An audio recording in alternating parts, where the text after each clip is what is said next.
Ustedes conocen la parábola y conocen también el contexto. Entonces, el título para este capítulo es Un extraño en el camino.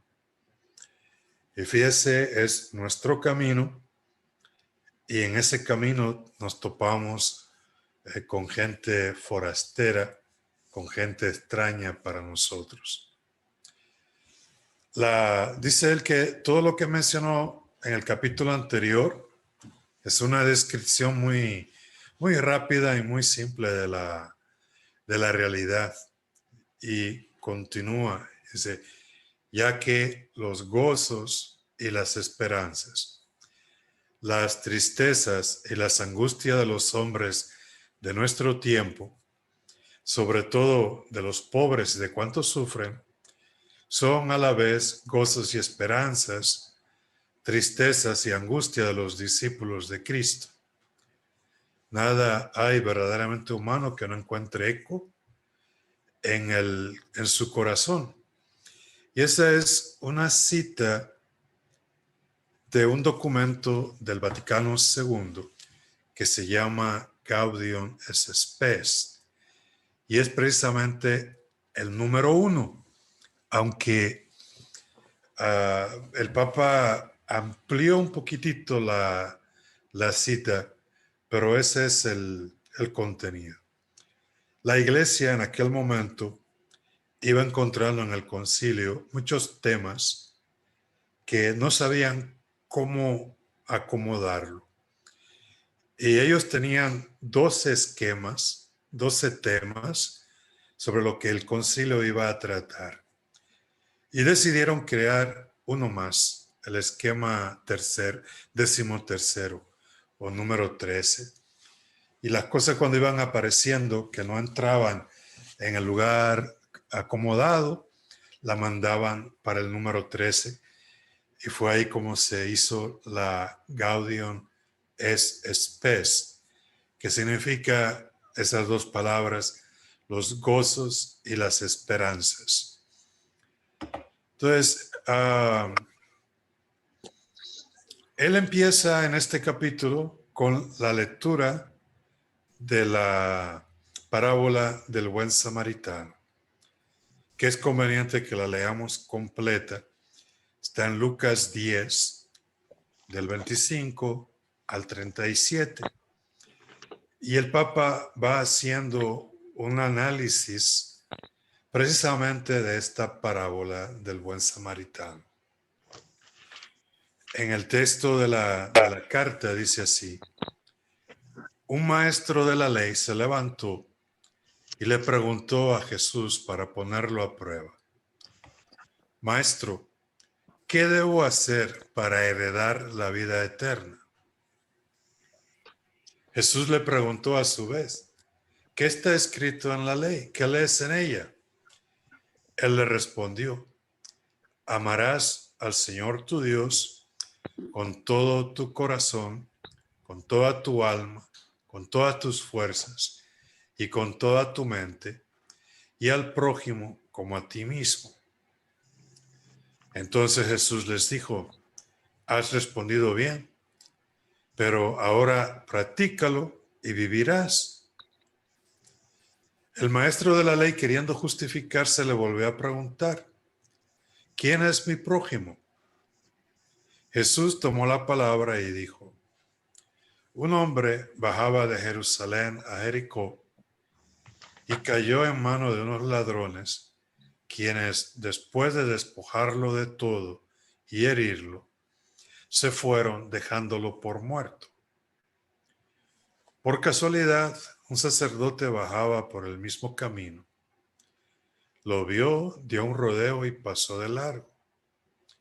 Igual hizo un levita que llegó al mismo lugar. Dio un rodeo y pasó de largo. En cambio, un samaritano que iba de viaje llegó a donde estaba el hombre herido y al verlo se conmovió profundamente.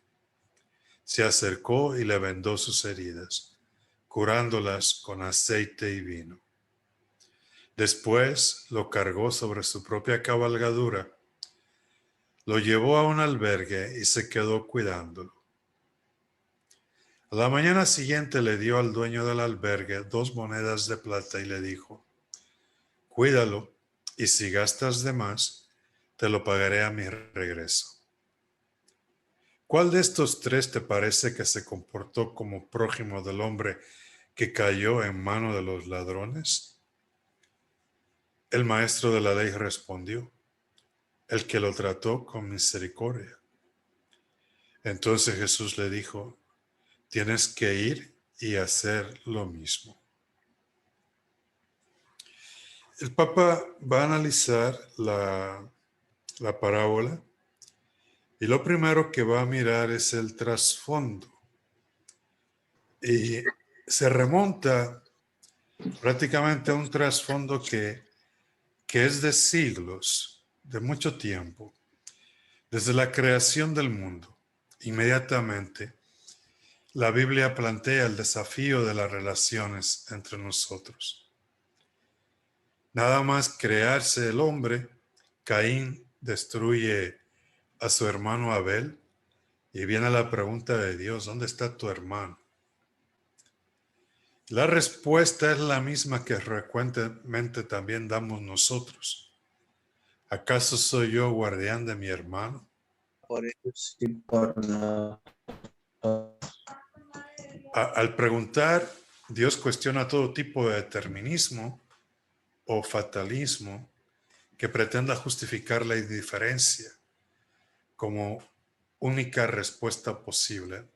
Nos habilita, por el contrario, a crear una cultura diferente que nos oriente a superar las enemistades y sabernos cuidar unos a otros. Job, en este libro, dice que ¿acaso el que me formó en el vientre no lo formó también a él y nos modeló del mismo modo en la matriz? O sea, los hombres somos iguales. San Ireneo lo expresa de otra manera también.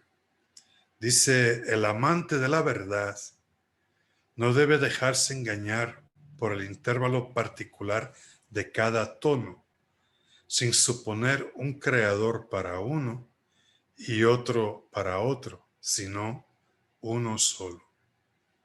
O no suponer que a uno los crea Dios, a otro los crea otra gente, sino uno solo. ¿Se acuerdan la discusión famosa cuando se descubre América? Que no estaba tapada, pero bueno, se descubre América. Y uno de los temas que se discutió era si esta gente que se encontraba aquí, qué clase de alma tenían, si es que tenían alguna alma. Y son hijos del mismo creador, los dos, los que estaban y los que vinieron. Ahora bien, aquí viene el punto: ¿por qué este hombre pregunta, ante la pregunta de Jesús, él pregunta quién es mi prójimo, pero se niega a reconocer al samaritano como prójimo, y en vez de identificarlo, aunque no tiene nombre, le llama el que lo trató con misericordia, porque no quiere realmente reconocer al samaritano como prójimo. Para el judío, amar y cuidar al otro estaba nada más para los mismos judíos. Eso de amar a tu prójimo como a ti mismo se entendía referido a los de la misma nación. Pero cuando el judaísmo se desarrolla fuera de Israel, la idea se va ampliando y aparece la invitación de no hacer a los otros lo que no quieres que te hagan, como lo aparece pues en Tobías. Y Hillel lo comentó de esta manera: eso es la ley y los profetas. Todo lo demás es comentario. La misericordia, dice el libro de Siracide, de cada persona se extiende a su prójimo, pero la misericordia del Señor alcanza a todos los vivientes. En el Nuevo Testamento, el precepto de Gilel, de no hacer, se va a decir de una manera positiva. Y lo va a decir Jesús, Mateo 7:12. Traten en todo a los demás como ustedes quieren ser tratados, porque en eso consiste la ley y los profetas. Y añadiendo lo de Gilel, todo lo demás es comentario. Entonces, hay una llamada universal, no solo a abarcar a todos por la condición humana, sino que el Altísimo, el Padre Dios, hace salir el sol sobre buenos y malos, y de la misma manera nos reclama que seamos misericordiosos como el Padre es misericordioso. Entonces, la motivación para ampliar el corazón de manera que no excluya al extranjero, que puede ya eso encontrarse en los textos más antiguos de la Biblia. Y hay una realidad, una base para eso. El recuerdo constante del pueblo judío de haber vivido como forastero en Egipto. La experiencia de migración del pueblo de Israel en la tierra de Egipto, tierra de esclavitud. Hay una oración que los judíos rezan todos los días. Mi padre era un arameo errante. Y en libros antiguos de oraciones, incluso si uno se va a un mercado donde aparecen ventas de oraciones impresas en papeles, oraciones un poco raras, muchas de ellas, pero va a aparecer una que es la oración al ánima del judío errante, que tiene esa base, la experiencia migrante y forastera del pueblo de Israel en la tierra de Egipto. Entonces, hay dos textos, Éxodo 22:20 y 23:9. Dicen así: no maltratarás ni oprimirás al migrante que reside en tu territorio, porque ustedes fueron migrantes en el país de Egipto. No opriman al migrante. Ustedes saben lo que es ser migrante, porque fueron migrantes en el país de Egipto. En el Levítico 19:33-34. Si un migrante viene a residir entre ustedes en su tierra, no lo opriman. El migrante residente será para ustedes como el compatriota. Lo amarás como a ti mismo, porque ustedes fueron migrantes en el país de Egipto. Deuteronomio 24:21-22. Si cosechas tu viña, no vuelvas a por más uvas. Serán para el migrante, el huérfano y la viuda. Recuerda que fuiste esclavo en el país de Egipto. Y en el Nuevo Testamento todavía hay una llamada más fuerte en relación al amor fraterno. Gálatas 5:14. Toda la ley alcanza su plenitud en un solo precepto: amarás a tu prójimo como a ti mismo. Primera de Juan 2:10-11. Quien ama a su hermano permanece en la luz y no tropieza, pero quien aborrece a su hermano está y camina en las tinieblas. Primera de Juan 3:14. Nosotros sabemos que hemos pasado de la muerte a la vida porque amamos a los hermanos. Quien no ama permanece en la muerte. Y primera de Juan 4:20. Quien no ama a su hermano a quien ve, no puede amar a Dios a quien no ve. A veces uno se pregunta de si de verdad todos leemos la misma Biblia. Porque ¿cómo es posible las cosas que se oyen supuestamente de cristianos que denigran tanto el trato hacia ya un maltrato de los migrantes, aquí mismo sin ir más lejos y en un montón de otros países? Dice el Papa en el número 62 que aún esa propuesta de amor podría entenderse mal. Y por eso, frente a las tentaciones de las primeras comunidades de cerrarse y como que amar nada más al que es de mi color, de mi raza o que está en mi grupo, San Pablo exhortaba a su comunidad a tener caridad entre ellos y con todos. Eso viene en la primera de Tesalonicenses 3:12.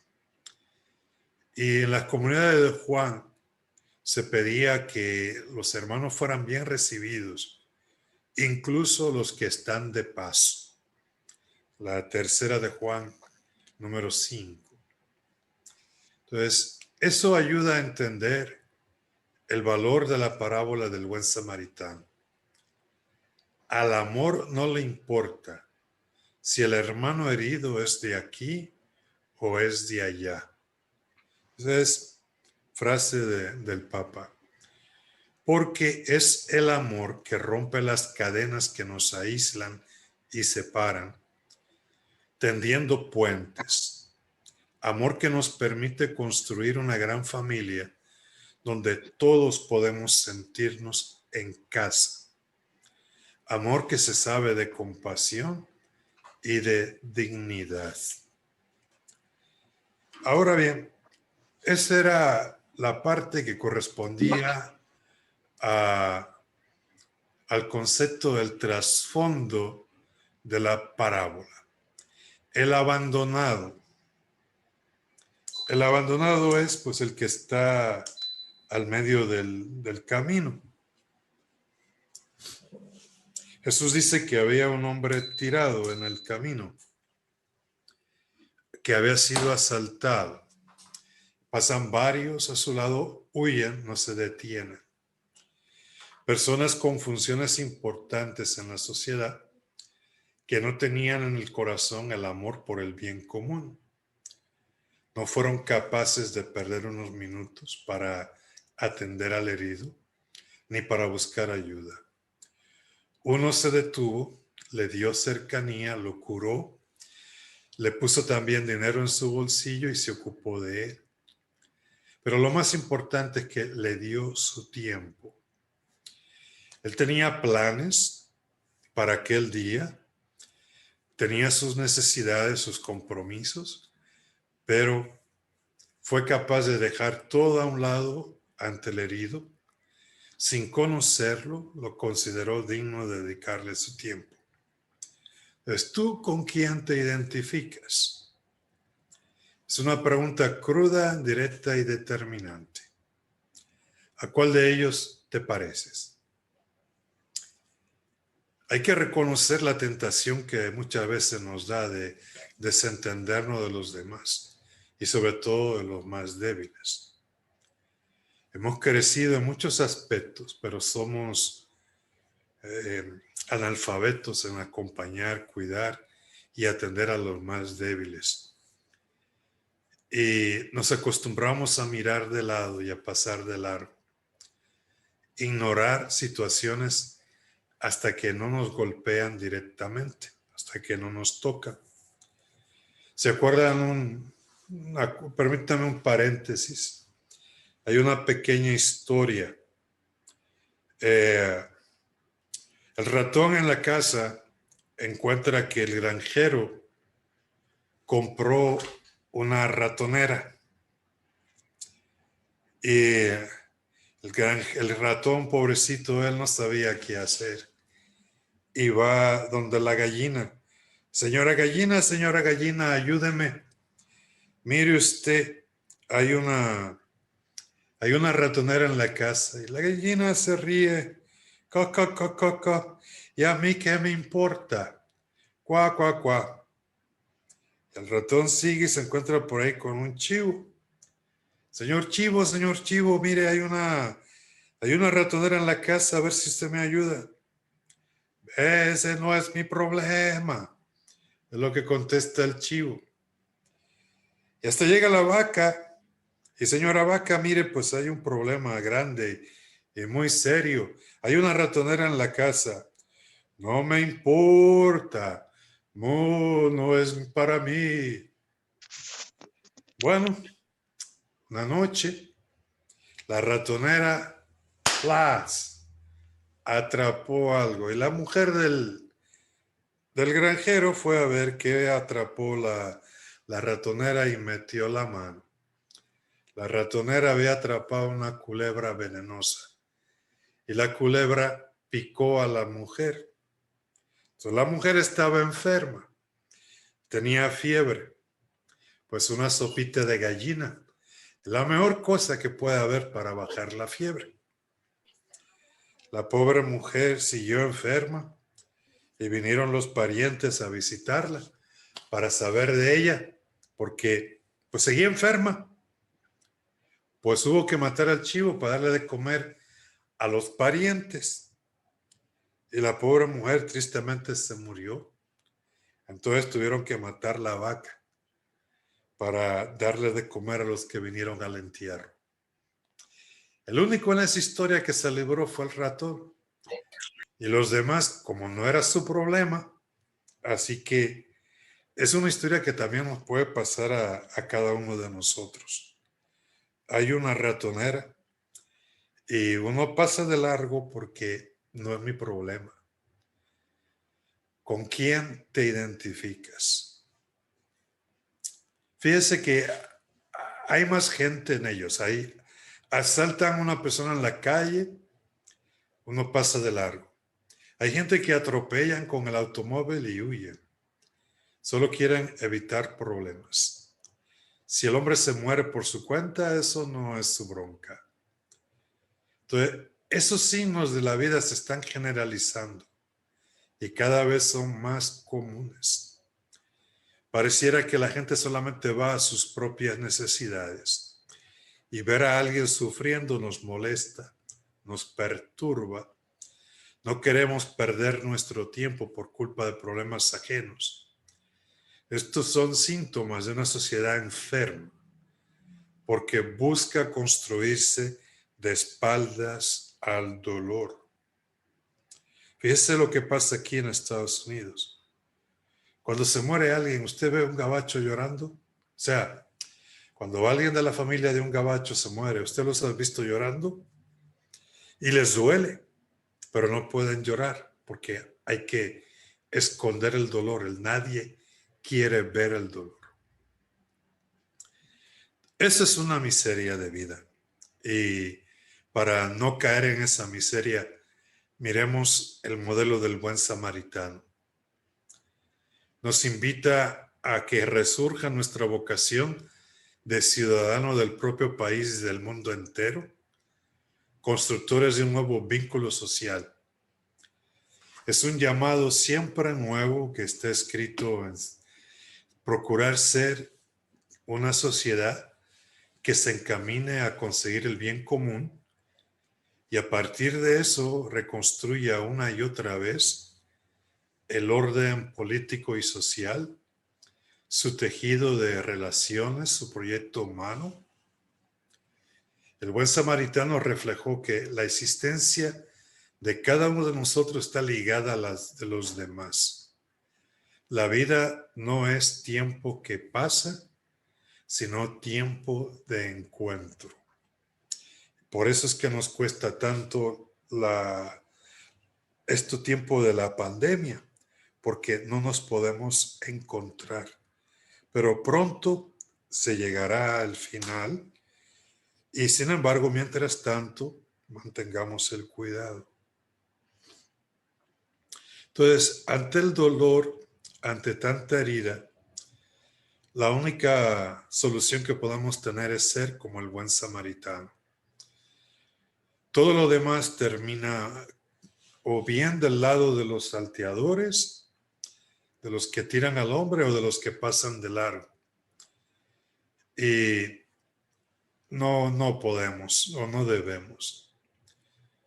La parábola nos muestra que con iniciativas se puede hacer una comunidad a partir de hombres y mujeres que hacen propia la fragilidad de los demás, que no dejan que se erija una sociedad de exclusión, sino que se hacen prójimos, levantan, rehabilitan al caído para que el bien sea común. Al mismo tiempo, la parábola nos advierte sobre ciertas actitudes de personas que solo se miran a sí mismas y no se hacen cargo de las exigencias ineludibles de la realidad humana. Entonces, la cuestión de esta parábola es que va sobre temas concretos. No es simplemente una moraleja, sino son opciones de vida. Y no es una opción posible vivir indiferentes ante el dolor. No podemos dejar que nadie quede a un lado de la vida. Eso nos debe indignar hasta quitarnos la serenidad, alterarnos por el sufrimiento humano. Eso, dice el Papa, es dignidad. Entonces, ¿qué ocurre? Hay una historia que se repite. En el número 69, él dice, la narración es sencilla y lineal. Jesús habla de una manera muy clara, pero tiene toda la dinámica de esa lucha interna que se da en la elaboración de nuestra identidad. En toda existencia lanzada al camino para realizar la fraternidad humana. Cuando nos ponemos en caminos, nos chocamos indefectiblemente con el hombre herido. Hoy y cada vez más hay heridos. La inclusión o la exclusión de la persona que sufre al costado del camino define todos los proyectos económicos, políticos, sociales y religiosos. Enfrentamos cada día la opción de ser buenos samaritanos o indiferentes viajantes que pasan de largo.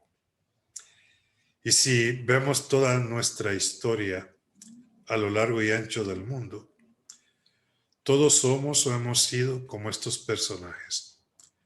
Todos tenemos algo de herido, algo de salteador, algo de los que pasan de largo y algo del buen samaritano. Es un párrafo bien denso. O sea, la cosa está en que en cada uno de nosotros hay cada uno de esos personajes. Y las diferencias de estos personajes quedan transformadas al confrontarse con la manifestación del caído y del humillado. Ahí ya no hay distinción entre judíos y samaritanos. No hay sacerdote ni comerciante, sino hay dos tipos de personas. Las que se hacen cargo del dolor y las que pasan de largo. Las que se inclinan reconociendo al caído y las que distraen su mirada y aceleran el paso. Y de esa manera nuestras máscaras, etiquetas, nuestros disfraces se caen. Es la hora de la verdad. Vamos a inclinarnos para tocar y curar las heridas de los otros. ¿Nos inclinaremos para cargarnos al hombro unos a otros? Ese es el desafío de hoy, al que no hay que tenerle miedo. En los momentos de crisis, la opción se vuelve todavía más acuciante, más necesaria. Podríamos decir que en este momento, todo el que no es salteador, o todo el que no pasa de largo, o bien está herido, o está poniendo sobre sus hombros algún herido. Y así usted verá cómo están las cosas. ¿Cuánta gente tras la pandemia no han perdido los trabajos? ¿Cuántos no han tenido que arrimar el hombro para sacar adelante a los demás? Entonces, la historia del buen samaritano se repite y es cada vez más visible que la desidia social y política. Y esto que hace a un mundo desolado, donde hay tantas discusiones a nivel interno o internacional y saqueos de oportunidades que dejan a mucha gente tirada. Jesús no plantea vías alternativas, como qué hubiera sido de aquel herido o del que lo ayudó si la ira o la sed de venganza hubieran ganado espacio en sus corazones. Él confía en lo mejor del espíritu humano y con la parábola lo alienta a que se adhiera al amor, reintegre al dolido y construya una sociedad digna de tal nombre, de ser en verdad una sociedad. Vamos a ver los personajes. Los salteadores son los primeros que aparecen, los ladrones. Y de ellos no se dice nada, simplemente consuman el asalto y desaparecen. No le importa cómo queda el herido. Pero luego están los que pasan de largo. Una peligrosa indiferencia de no detenerse. Inocente o no, producto del desprecio o de una triste distracción. Y eso hace de estos dos personajes, del sacerdote y del levita, un no menos triste reflejo de esa distancia cercenadora que se pone frente a la realidad. Hay muchas maneras de pasar de largo que se complementan. Una es meterse dentro de uno, ensimismarse, desentenderse de los demás, ser indiferentes. Otra sería solo mirar hacia afuera. Esa última manera, en algunos países y en ciertos sectores, hace que mirar hacia afuera lleve a un desprecio de los pobres y de su cultura, y aún vivir con la mirada puesta hacia afuera, como si un proyecto de un país importado intentara forzar su lugar.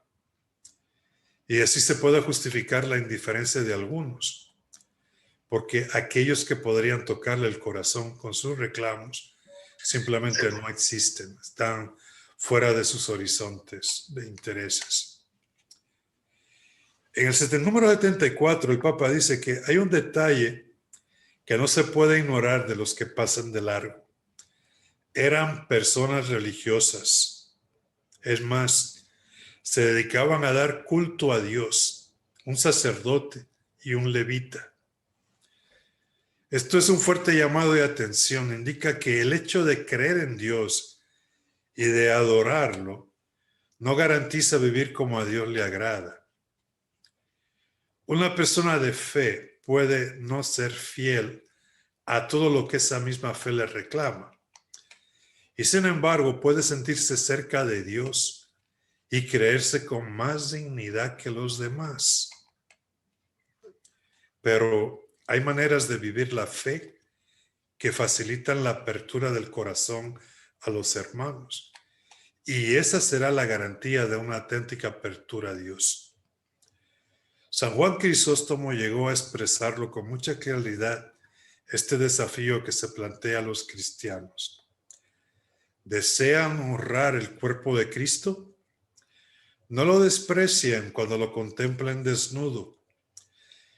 ni lo honran aquí en el templo con lienzos de seda, si al salir lo abandonan en su frío y desnudez. La paradoja es que a veces quienes dicen no creer pueden vivir la voluntad de Dios mejor que los creyentes. Y en eso yo creo que estamos muchos ahí metidos. Los salteadores del camino tienen como aliado secreto a los que pasan por el camino mirando de otro lado. Y así hay un círculo entre los que usan y engañan a la sociedad para aprovecharse de ella y los que creen mantener la pureza en su función crítica, pero se benefician del sistema y de sus recursos.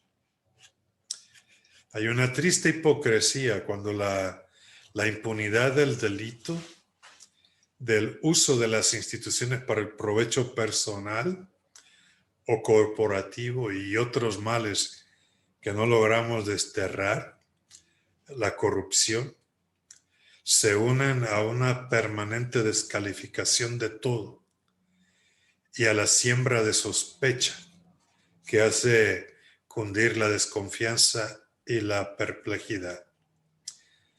El engaño del todo está mal es respondido con un nadie puede arreglarlo, ¿qué puedo hacer yo? Y de esta manera se nutre el desencanto y la desesperanza. Y eso no ayuda para la solidaridad y la generosidad. Hundir un pueblo en el desaliento es un círculo perverso. Es obra de una dictadura invisible de los verdaderos intereses ocultos que se adueñaron de los recursos y la capacidad de opinar y de pensar. El hombre herido. Fíjese, el Papa ahí comenta, trae a colación una frase. Hubo en el 2017 un encuentro ahí en Modesto. Yo participé en ese encuentro y ahí comentábamos una cosa. La facilidad con que ahora estamos haciendo a los demás otros. Y al convertirlo en otros, nos desentendemos de ellos. Y dice, en la sociedad globalizada existe un estilo elegante de mirar para otro lado que se practica recurrentemente. Bajo el ropaje de lo políticamente correcto o de las modas ideológicas, se mira al que sufre sin tocarlo. Se lo televisa en directo. Incluso se adopta un discurso en apariencia tolerante y repleto de eufemismos. Miren, le voy a comentar algo que me causa mucha bronca. Yo no tengo problema con hablar, pero yo sé que a veces al hablar y uno tocar como el problema en poner el dedo en la llaga, hace que mucha gente se sienta incómoda. Y la incomodidad, pues, fíjense, a Jesús le costó la cruz, a fin de cuentas. Hay una actitud paternalista, y esa actitud paternalista está muchas veces aquí en nosotros, en la iglesia. A mí nunca me ha parecido bien que recojamos comida para darle a los pobres. Y me viene al punto lo que decía Monseñor Gel de Cámara. Una vez tuve la oportunidad de asistir a una conferencia suya y recuerdo que él mismo citó en esa conferencia esta frase. Cuando yo le doy comida a un pobre, dicen, oh, qué bueno soy. Y cuando yo pregunto, ¿por qué este pobre no tiene que comer? Me llaman comunista, dicen que soy un comunista. El refrán chino, aquel famoso de, si tú das un pescado, alimentas un hombre para un día, Lo que tiene mérito es que los enseñes a pescar y se alimente para siempre. O sea, ¿qué nos sirve pan para hoy y hambre para mañana? Si ni siquiera la comida que nosotros damos alcanza para hacer suficiente comida. ¿Por qué no hacemos las preguntas de por qué esta gente que necesita esa comida no trabaja en recibiendo su salario digno? ¿Por qué no se les paga lo que deberían ganar? Entonces, mientras nosotros estemos utilizando la limosna para desentendernos, estamos pasando de largo como el sacerdote y como el levita. Y mientras tanto, hay otros grupos que nos están llevando a la delantera. No son creyentes, en esos grupos están envueltos todo tipo de gente, sobre todo a los que nosotros más criticamos, pero son los que de verdad están arrimando el hombro y están haciendo las cosas como de verdad Dios quiere. Golpes de pecho lo que nos damos nosotros, pero no resolvemos ni hacemos nada. Entonces, el Papa habla de recomenzar, hay que empezar de nuevo. Y el asunto es, no hay que esperarlo todo de los que gobiernan. Esa es una actitud infantil. O sea, tenemos que empezar poco a poco unos con otros. Y eso es lo que él nos dice. Hoy estamos ante la gran oportunidad de manifestar nuestra esencia fraterna, de ser otros buenos samaritanos que carguen sobre sí el dolor de los fracasos en vez de acentuar odios y resentimientos. O sea, si nosotros dejamos que sean los demás los que lleven las cosas, la responsabilidad que nos toca es simplemente pasar de largo por el camino.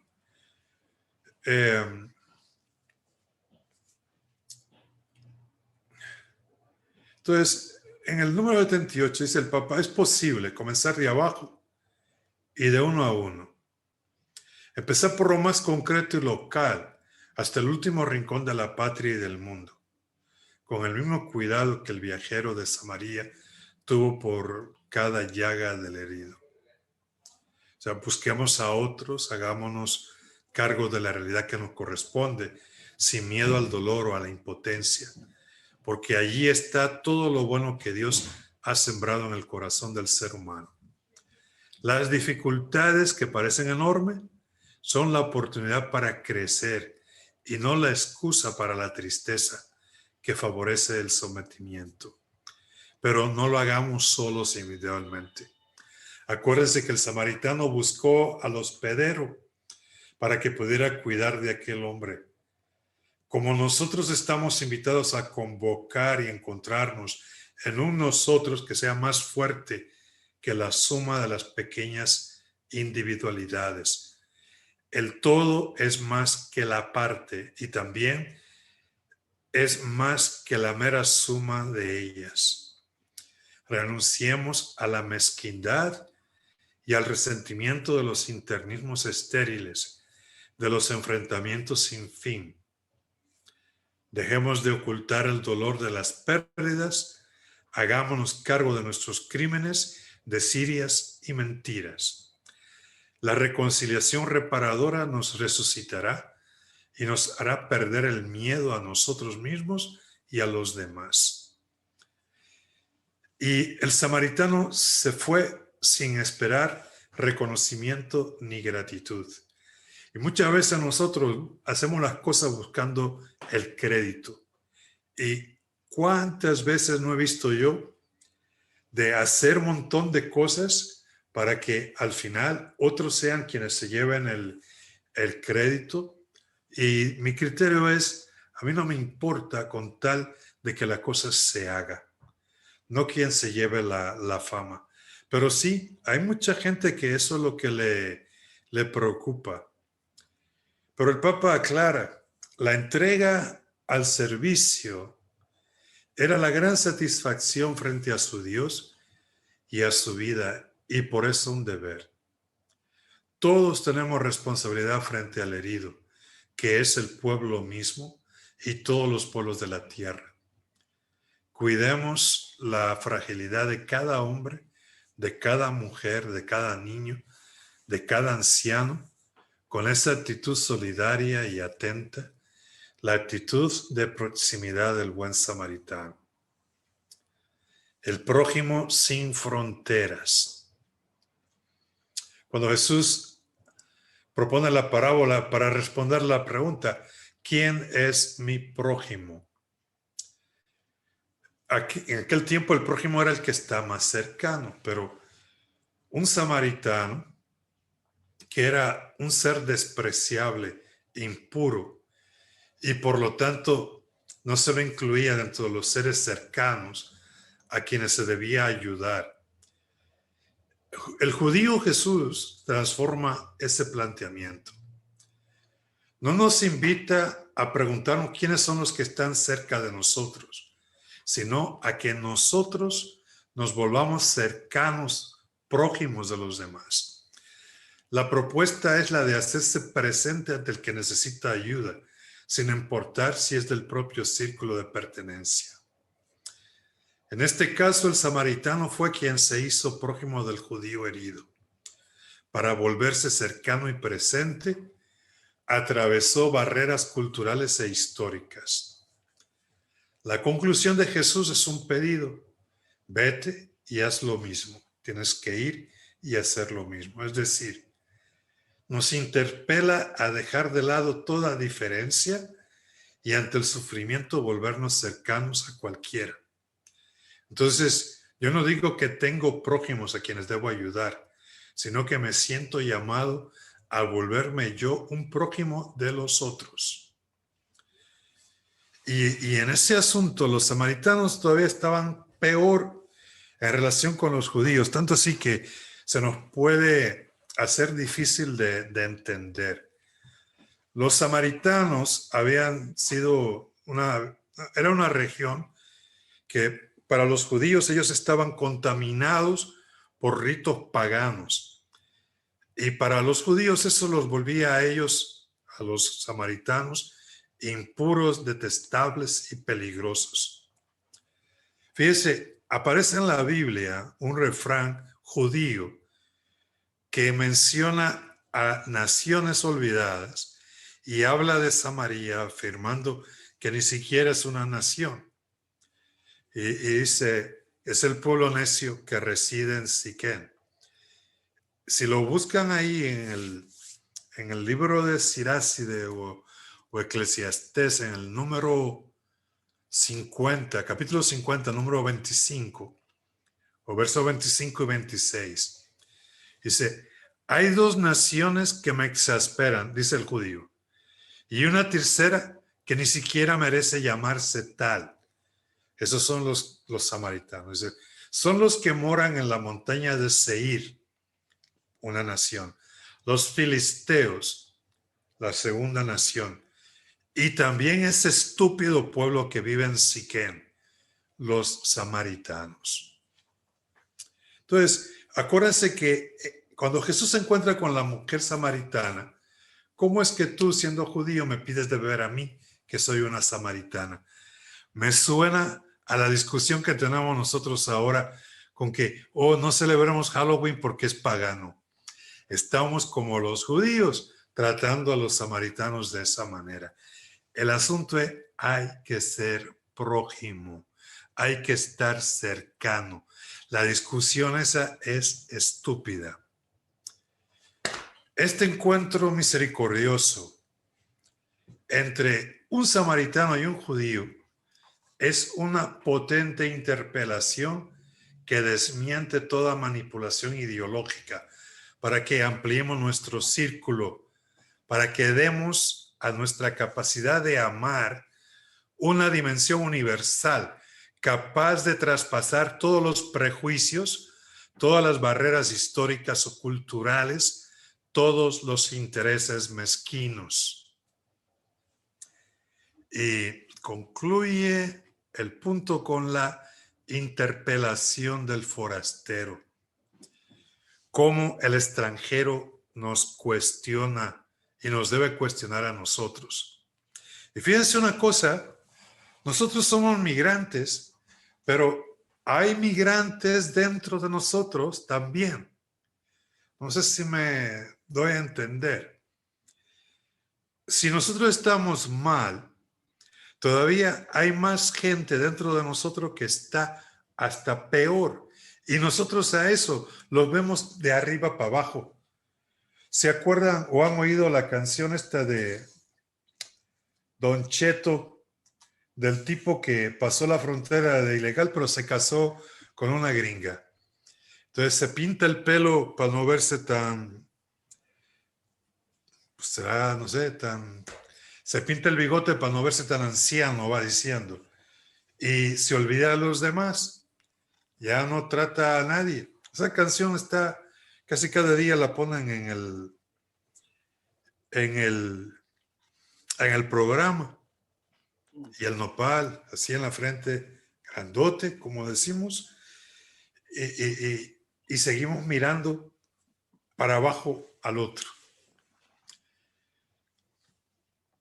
Jesús, en el juicio final, Mateo 25:35, fui forastero y me recibieron. Él decía esas palabras porque tenía corazón abierto y se hacía cargo también de las experiencias de los demás. San Pablo dice, alégrense con los que están alegres, lloren con los que lloran. Cuando el corazón asume esa actitud, es capaz de identificarse con el otro, sin importarle dónde ha nacido o de dónde viene. Al entrar en esta dinámica, en definitiva, experimenta que los demás son su propia carne. Para los cristianos, las palabras de Jesús tienen también otra dimensión trascendente. Implican reconocer al mismo Cristo en cada hermano abandonado o excluido. Es lo del juicio final, Mateo 25:40. En realidad, la fe colma de motivaciones inauditas el reconocimiento del otro, porque quien cree puede llegar a reconocer que Dios ama a cada ser humano con un amor infinito y que con ello le confiere una dignidad infinita. A esto se agrega que creemos que Cristo derramó su sangre por todos y cada uno, por lo cual nadie queda fuera de su amor universal.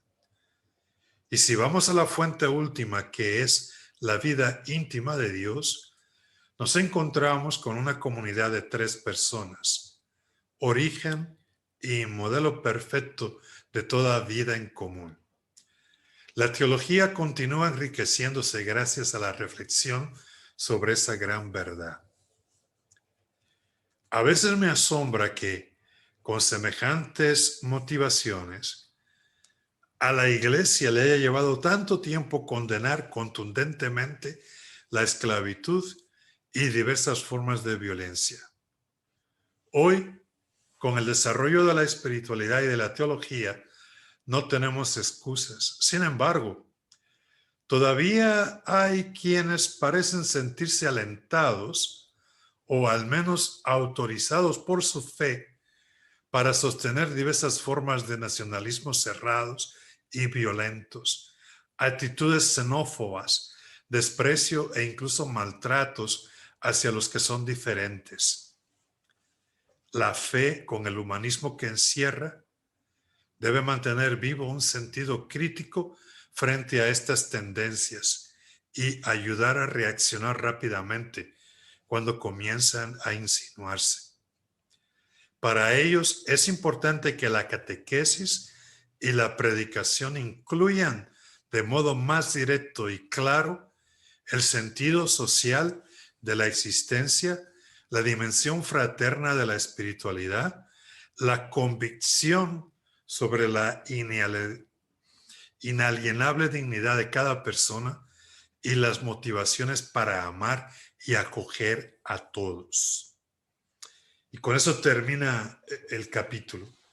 Yo quiero añadir un par de cosas porque me está tocando de una manera muy, muy directa y se lo voy a plantear. Yo vengo oyendo mucho esto de, vengan a la iglesia, vengan, no les va a pasar nada porque Dios lo va a cuidar. Eso no es así, señores. Esa no es y ni debe ser ni siquiera la llamada. O es que no creen en Dios. No, no, no, no es que no crea en Dios. Es que lo que Dios me enseña es que ame a mi prójimo como a mí mismo, que sea prójimo del otro y que si tanto tengo que cuidarme yo, también tanto tengo que cuidar al otro. Y entonces cuanto más cuide y más proteja, realmente más estoy haciendo lo que es la voluntad de Dios, enseñada como nos lo enseña Jesús. De la otra manera, estoy paganizando a Dios, estoy convirtiendo en un ídolo la fe que ni siquiera llega a nada, no conduce a ninguna salvación. La fe se convierte en un instrumento de opresión. ¿Cuánta gente entonces no tiene su conciencia perturbada porque no responde a la llamada que le están haciendo cuando realmente Dios está en todas partes? Cada cosa a su tiempo, como lo dice el Eclesiastés. De la misma manera que hay un tiempo para nacer, hay un tiempo para morir. Hay un tiempo para reír, hay un tiempo para llorar. Pues señores, hay un tiempo de pandemia y habrá un tiempo para volver a estar juntos, pero cada cosa a su tiempo.